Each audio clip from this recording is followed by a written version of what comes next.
It is, however, a day that I will always remember. It is the day that was the beginning of the end of a long, brutal war in Europe. I was a 10-year-old boy living in German-occupied Holland. For us, the war was 4 years long. 4 years of countless air raids and bombings and strafings. Hundreds of hours huddling in a cellar, scared to death. Hearing the airplanes overhead, the anti-aircraft guns shooting, and the bombs dropping. The years when we'd seen the Jews rounded up in Amsterdam and deported to places unknown to us at that time.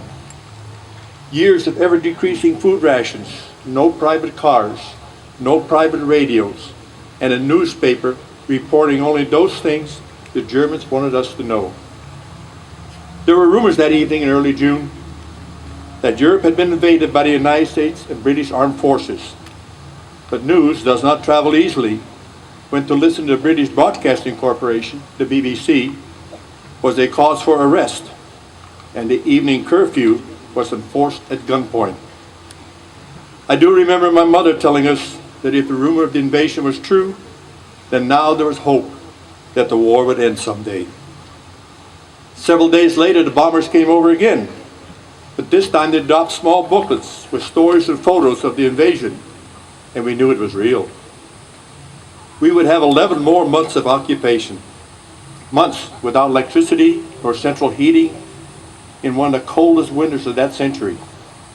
Months where food was so scarce we ate dogs and cats and tulip bulbs and grass, and for a while sugar beets for breakfast, lunch, and dinner.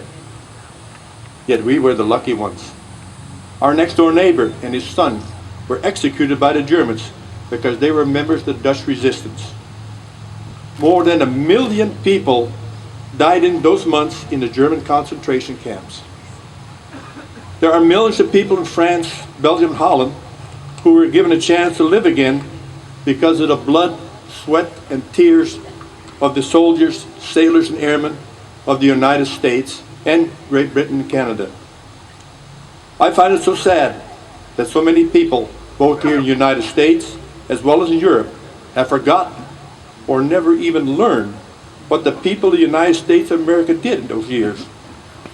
I will be forever grateful to the World War II veterans who gave me and so many others the chance to live in this great country and enjoy the multitude of blessings which one can here obtain.